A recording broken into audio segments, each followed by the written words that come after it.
First of all, Bill, since you need no introduction, I still am going to introduce you. And I'm going to introduce you as a Stanford dad. Welcome.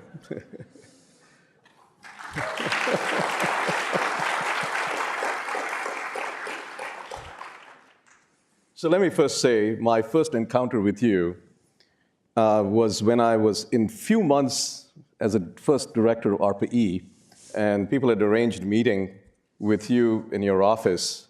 And I went out there, and you were a few minutes late, but you walked in with a document. And I realized that was my congressional testimony. And I said, shoot, I'm going to be grilled. Which you did. You did grill me nicely. But then I think I told you that, Bill, I think you're the only one who's actually read my testimony. But I just want to take this opportunity at that time I asked you that I need help from you because we were starting off RPE, and I had never been in Washington, and I need all the help I could get. And I just want to take this opportunity to first thank you for your support for RPE. Whenever I used to meet you, you used to ask me, how can I increase your budget? And that was a tough question to me because I had to say that's the president's budget. And you did your magic on the Hill. I don't know what you did, but RPE survived because of you. Thank you so much.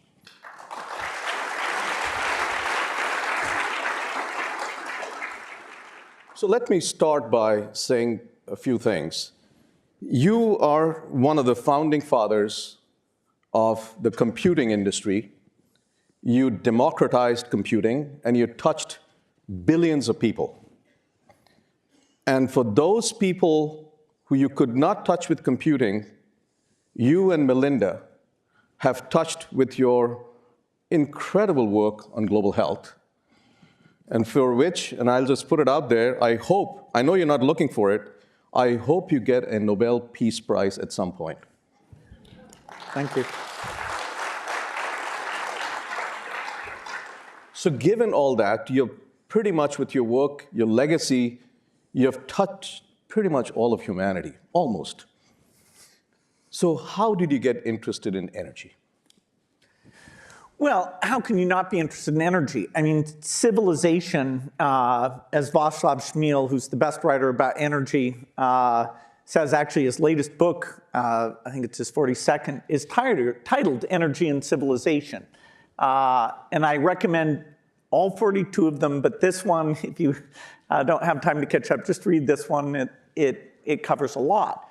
You know, the intensification of energy use is how we've escaped a sort of subsistence type existence. The Industrial Revolution is about energy, primarily coal at that stage.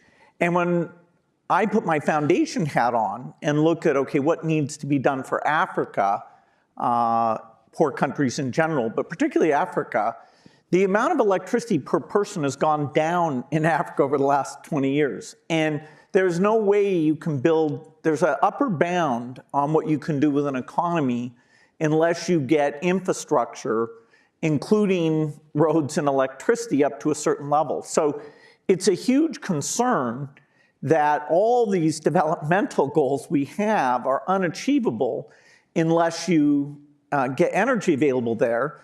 And then you combine that with the fact that the people who are the most going to suffer from the built-in warming that is unavoidable and from the additional warming that is avoidable that we won't avoid, those are subsistence farmers in Africa. You know, they're going from having 1 out of 12 years where their harvest fails, they will get to the point where it's 1 out of 4 years. And that leads to, severe malnutrition, starvation, at a time when the population growth, soil quality, many factors are working against you. So I'm not just a believer in taking the 9% of your income that Americans spend on energy and saying, okay, let's just pay a premium to feel like we're clean people, but rather you've got to solve this problem for China, India, and Africa without making energy super expensive. So that, that constraint makes what's already an almost impossible problem even slightly more difficult. So given your interest in this, when the Paris Agreement was going to be signed in Paris in 2015, you put together with your fellow, high net worth individuals around the world, something called the Breakthrough Energy Coalition. What was your goal? What was the long-term goal in that? Well, my general view, when people come to me and say, hey, the world is going to fall into a state of disaster, this is a huge problem, it's unsolvable, my view is, well, maybe they're underestimating the power of innovation to come along and change and improve things. And so in the 90s, when I was reading about climate change, and then after 2000, where Ken Caldera, David Keith, a few people, I started having them on a regular basis to educate me and telling me what to read about climate change. The thing that blew my mind was that people would talk about these downstream taxes and subsidies, but there was no discussion about upstream incentives, no discussion about increasing the energy R&D budget. The US energy R&D budget it was reduced by Reagan. Carter had driven it up and Reagan drove it down, and it stayed down. And all these climate people, they never talk about the research budget. I think it's partly a confusion about the nature of the problem. What it means that electricity is only 25% of the problem, and you need reliable electricity. And the goal is not to take a bow because you use natural gas and you got a factor of 2. That's nothing. That contributes 0. In fact, because the forcing function is sooner on natural gas, completing coal to natural gas right now in the next 50 years and then shutting it down, that's a net addition. It's just that you're doing your math wrong because you don't understand the way the lifetime trade-offs are done for natural gas anyway.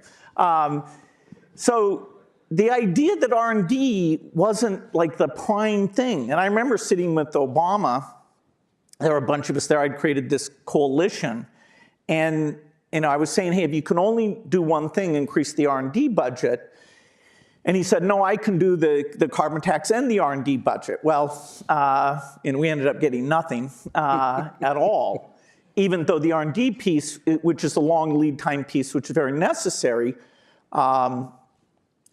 probably could have been done. So in any case, as part of the Paris Climate Accord, I'd gone to 30 different countries and said, will you come and commit to double your energy R&D budget? And in fact, the only reason Modi came to the event was because he was enthused about that. We picked his name for it, which was called Mission Innovation. And there was this big announcement there. And in fact, most of the countries that announced have followed through. The US is slightly off a straight doubling, but in total, an extra $3 billion now has gone into R&D since that event, which does tilt the odds slightly in the favor of the breakthroughs that we need. Now, we also need the basic research budget is only an enabling thing. You need the next step after that, but it is certainly critical and was not on the agenda. So a lot of people are very optimistic, as you know, with wind and solar, the renewables cost coming down, the battery costs are coming down. You think that's enough, or do you think we need more? That is so disappointing. I mean, really. Václav yesterday, he said, okay, here's Tokyo, 27 million people. You have 3 days of a cyclone, basically every year. It's 22 gigawatts rate over 3 days.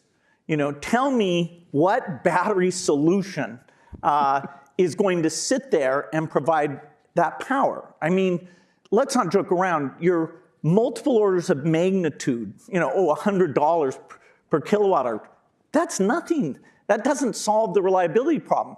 And remember, electricity is 25% of greenhouse gas emissions.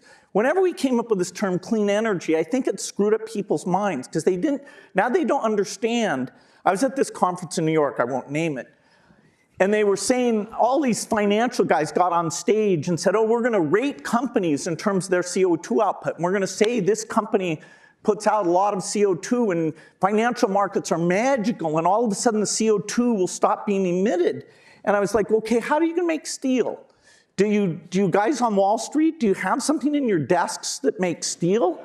What? Where's the fertilizer, cement, plastic? Where's it going to come from? You know, do planes fly through the sky because of some number you put on a spreadsheet? So the madness of this so-called finance is the solution. I just don't get that. There is no substitute for how the industrial economy runs today. And you know, the paradigmatic country is India.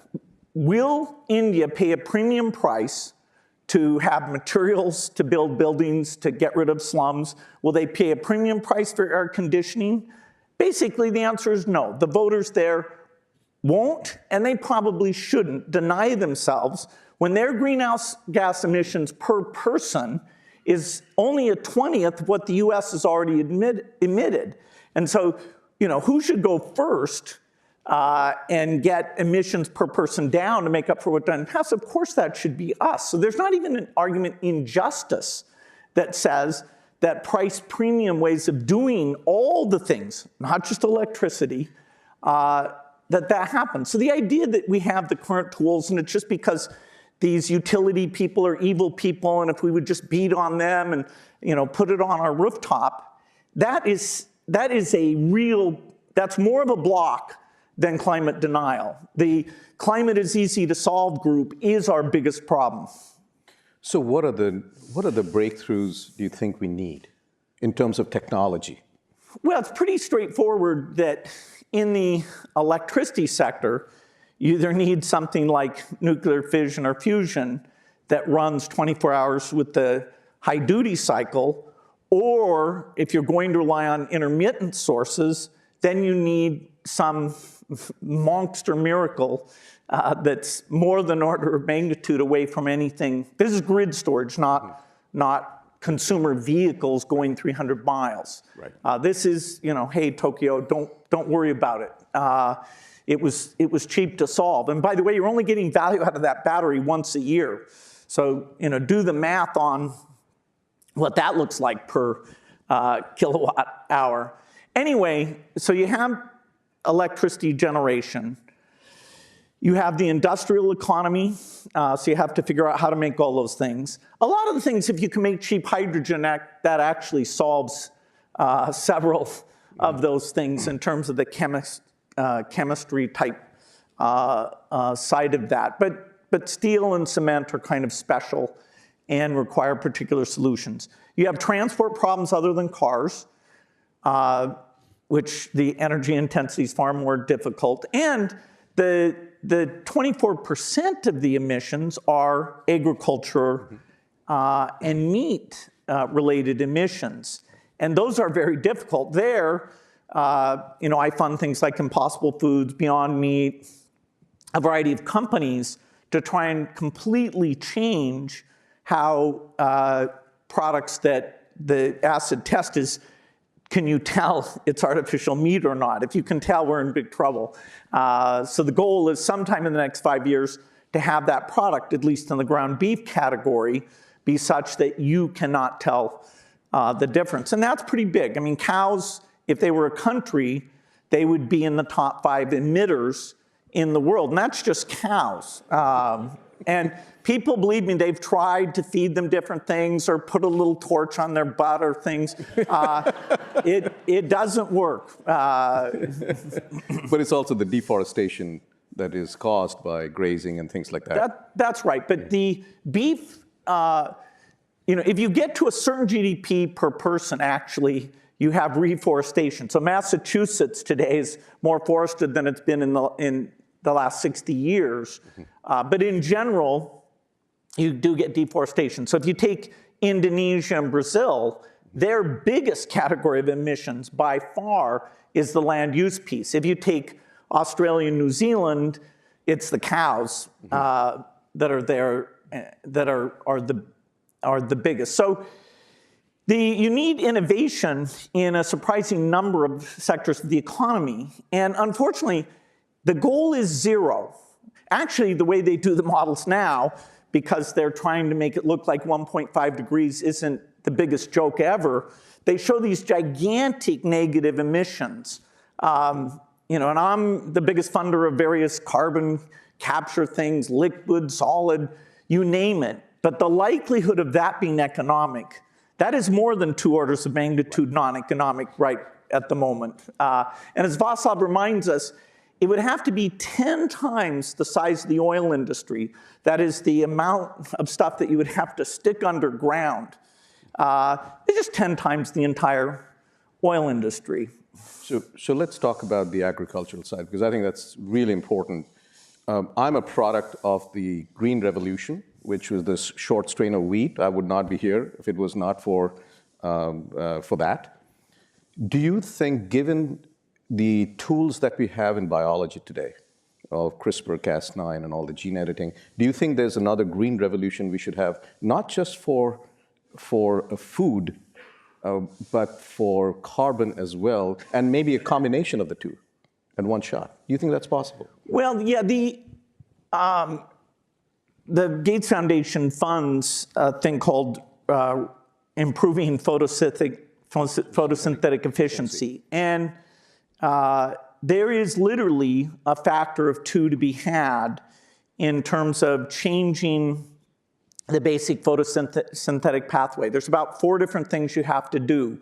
But the photosynthetic pathway is not optimized. That is, there was an evolutionary bottleneck when CO2 levels were very low, and these plants don't have the right rubisco and the right, they turn off, they don't like to die. And so they're not maximizers in terms of their output. And so there's various ways that you can change photosynthesis. That would be extremely valuable, not just in the plant economy, but also as you move that over into trees that are extremely good. They sequester carbon extremely well. That's a large standing stock of carbon, although it's a one-time gain unless you do some put it down below the ground. Eventually it'll rot and recycle back in. So yes, and I think it's like improving photosynthetic efficiency, not funded. What could be cooler than improving photosynthetic efficiency? So yes, we need a new green revolution. Agricultural productivity in Africa is a quarter of what it is in the US and Europe. It's partly you don't have extension service, you don't have fertilizer, you don't have irrigation, but it's also that the seeds are not well adapted to the various environmental conditions. And Africa has more variety than any other continent. So the variety of types of seeds you need is actually a lot greater.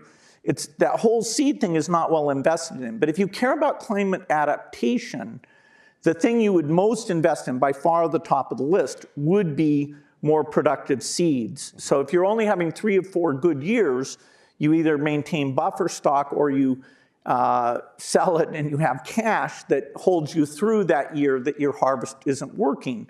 Likewise, there's a lot we can do to deal with high temperature and deal with drought. There are crops like sorghum that teach us how you can deal with tough conditions. So, switching subject, you are a big supporter of nuclear. And in fact, you invested in TerraPower. And my question to you is that right now, it is not cost competitive in the United States. Korea has done very well in this. And TerraPower is going to install, I think, the first thing in China. And so what are your thoughts on how to make nuclear, which is a carbon-free, as you said, baseload power, how do you make it competitive today? Yeah, so nuclear starts out per reaction with 1 million times advantage over burning hydrocarbons. So you'd think, hey, a factor of 1 million. We must be able to preserve at least some of that and not be absurdly expensive. In fact, in the US, nuclear is not even close to being competitive. It's probably a factor of 4 or 5 non-competitive. The key parameters in a nuclear build are how long it takes to build, what your interest rate of your money is, and maybe some uncertainty factor of whether you get stopped or not. And so in China, those numbers are basically 3 to 4 years and 2%. Whereas in the US, there may be 8 to 9 years, 15%, and maybe 50% chance you'll get shut down before you get started. So when you're competing with super cheap natural gas, there's no way. Also, current designs are, although per output it's the safest form of energy ever created, more than, say, natural gas lines that blow up in neighborhoods or coal mines that create particulate that's not good for health. Because it happens in Chernobyl-like events, it's unfortunate. Those designs that have high pressure and they don't have a good heat pool and they require operators to actually look at lights and do things, it's a pathetic design. And yet it hasn't been changed. It hasn't been redone in the digital age where we can massively simplify it, make sure there's no pressure anywhere, which forces you to, in our case, a sodium pool design. So it's on paper, which is where it exists in this incredible simulation. This thing is phenomenal, incredible. An end of so-called fourth generation nuclear. It's the only well-funded project. Even so, it requires the US and China to work together. How's that going? It requires a lot of patient capital, but nuclear in China is cheaper than coal. Do you need more tariffs, by the way?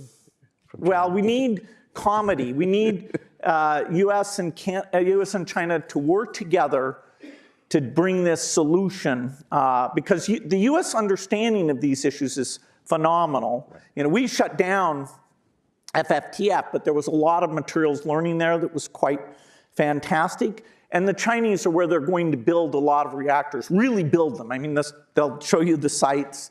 They're quite serious about it. So if nuclear has a chance, that's probably it.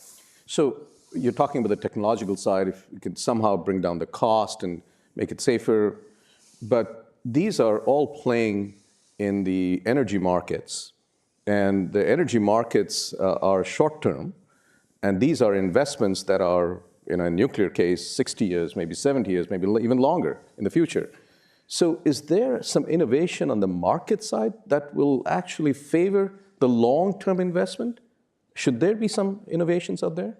Well, unlike software, where the customer set for a particular software product is very heterogeneous, and a new entrant can go in and say, okay, we'll serve the customers who want the really cheap form, or the ones who want the simple one, or the ones with lots of features. When it comes to pumping electrons at people, there's like one commodity market that is more than demanding about reliability. And so the incentives for a utility company in going to their regulator and saying, okay, we want to make electrons with this new technology, what possible reward do they have for taking risk that will either fall on them or fall on the ratepayers? It's a market whose R&D percentage is the lowest of any large market. In that case, I'm not calling education a market. It has the lowest R&D percentage of any part of the economy. But energy of the market, quote, driven areas has extremely low R&D. And it's partly what you say is anything you do today, by the time it's used in volume, your patents will probably have been expired. And so it's not like software. And people have been spoiled by software. And in fact, the great venture capitalists here in the Valley who supported a lot of green stuff got a lot of negative feedback because they were taking on these much tougher problems. And that's why a new sort of wave of that, with incredible help from John Doerr, Vinod Khosla, people who really pioneered the area, now this Breakthrough Energy Ventures is trying to step into that space of, okay, we'll fund things, and we have a 20-year lifetime, which is longer than a typical venture structure. You put your own money behind that, and there are other people putting money in the Breakthrough Energy Ventures. Now that you're seeing the sort of the new technologies and the entrepreneurial spirit coming out, what excites you, and where are the gaps? I'm more excited than I expected to be. I was calling up those people and saying, hey, let's put $1 billion together. They were like, is there good stuff out there? And I was, oh, sure, absolutely. And I was hoping that was true. So we hired an amazing team, a high percentage are ex-RPE people who are fantastic. So it was only a little over a year ago when we got the team in place. And the deal flow that they've seen, and we have a kind of a ridiculous criteria, which is we don't invest in something unless, if it works, it will avoid 0.5% of greenhouse gas emissions.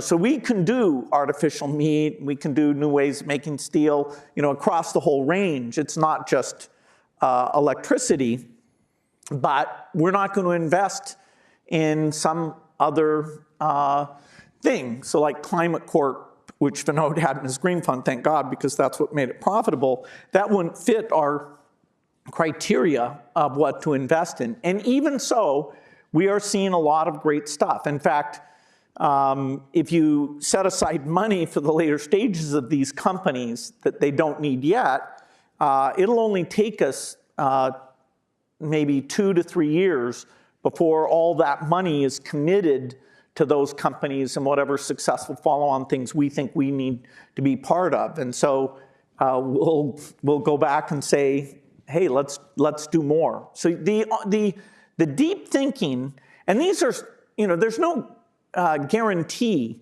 The fact that chips actually work or sending signals through the air actually works. It's assuming there are great breakthroughs like that, which only nature knows the answer to those things. But it appears that making hydrogen cheap, making steel cheap, they're at least, for every crazy thing we need to solve, we're finding at least 3 or 4 people, most of them will end up being wrong, who are willing to say, hey, write us a check and we'll go work on that.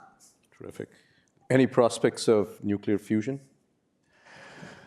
Yes, the Breakthrough Energy did put money into Commonwealth Fusion Systems, which is sort of an MIT approach where you take the fact that you can do these extremely high Tesla magnets, and so you take the design and it's a lot smaller.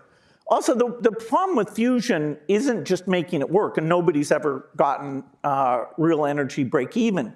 Making it economic is hard because, in our fission work, we have these neutrons, and they, degrade our materials, and it's the toughest thing about the so-called traveling wave reactor design of TerraPower.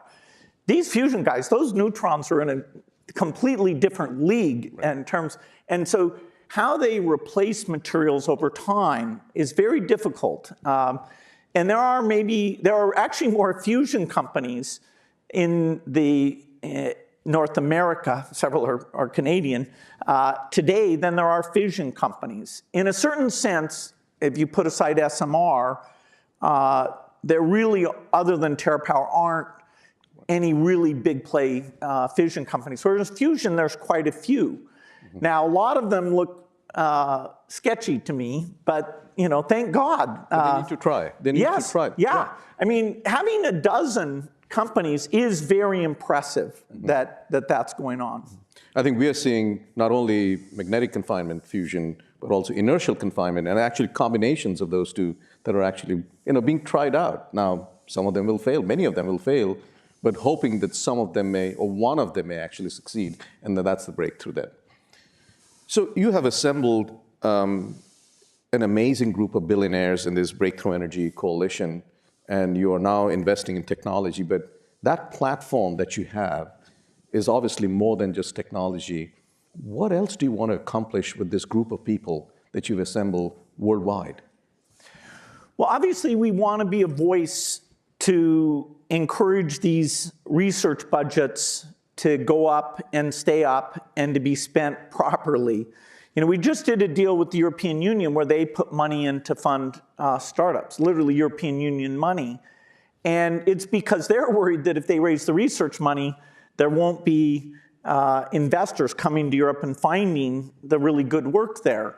And so it was a sort of quid pro quo. We never could have gotten that mission innovation R&D increase if we hadn't said that there will be a venture fund that will take the best work and carry it forward, ideally all the way into a product. So being a voice of, okay, what are the regulatory barriers to these startup companies? What types of tax credits and approach are very helpful? You know, today it's mostly the learning curve for solar and wind, which, you know, is that really compared to other technologies that have this weird thing of working 24 hours a day?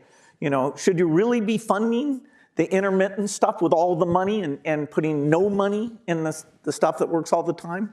And so the tax policies, you know, you got to think Japan or Germany and the US for bootstrapping the solar panel industry, which is today largely a Chinese industry. Bill, you got these people from all over the world, and they're very influential. You are a global citizen. Do you think we have a shot at some point at a global carbon price? Well, the globe is a big place. You have 194 countries. You know, I'm involved in eradicating polio, and you know, so I deal with northern Nigeria, Somalia, South Sudan, Afghanistan. You know, I know where in Kandahar we still have polio. So if you say global, that brings up an image to me that, okay, you're not going to get every country in this thing. And it is interesting that of all the tough problems, stopping pandemics, solving climate change, they are cooperation problems, that no one country alone can do that. I'm hopeful that you can get most of the rich countries involved in that. I think it's a very helpful thing to send that price signal. It's not Pigovian in the sense that it substitutes for the damage. It's not at all. It's simply a price signal that incents some risk-taking behavior, but not the classic Pigovian, hey, pay the price, okay. That's what the burden to society was. It's not within a factor of 100 of what that is as you project out into the future. Certainly for things like carbon capture and sequestration, because there's not a view that will ever be positive economics. You've got to have that, and that probably is a necessary thing. And you have to have a sense that it'll be there over a long period of time. I do think, you know, some things that I think will come back. You know, I think the U.S. will re-enter the Paris Climate Accord, but you know, take Germany, who's very well-meaning. They managed to make their consumers pay the highest electricity prices in the world. Their net carbon reduction is less than 10%. You know, and so the world has not had a year where we make less CO2, and you know that will be an interesting year if it's not because of a massive recession. What is that year? But yes, a tax would make sense. But when you map it into India, you know, are you really taxing those poor people who are just getting air conditioning for the first time? You know, wow. I want to meet that politician who figured that out. Well, we started the discussion with some subsistence farmers in Africa and others, and you know, many of them, as you have seen, are still in the 19th century. So do you think that they should get the infrastructure that we had in the 20th, or is there a possibility of leapfrogging that they did in telephony? And if so, what would be that infrastructure? What would be the system that will, you know, empower them and get them out of poverty with the energy? Yeah, one thing that really is irritating to me is when people think, oh, let's just get Africa to use clean energy. You know, get them. They are a rounding error of emissions. If they need to build hydro dams, let them build those dams. And yes, the reservoir causes methane emissions. It's fairly big numbers. But Africa should not be constrained. They should do whatever it takes to reduce malnutrition and starvation. And so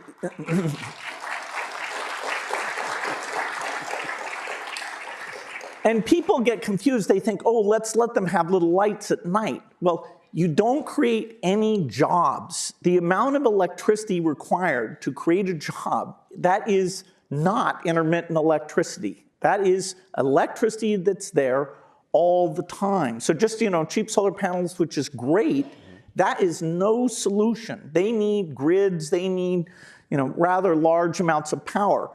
Yes, I hope that we have some breakthrough that their relative lack of installed base makes them a good candidate. But if you really say who's going to add energy capacity in the next 25 years, that's India and China. China still has one doubling left. If India is on a reasonable economic growth post, they have a factor of 4 still to increase.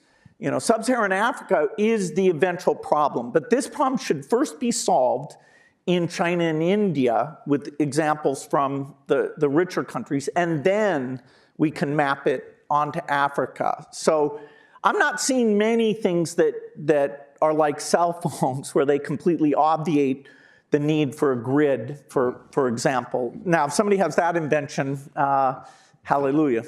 Terrific.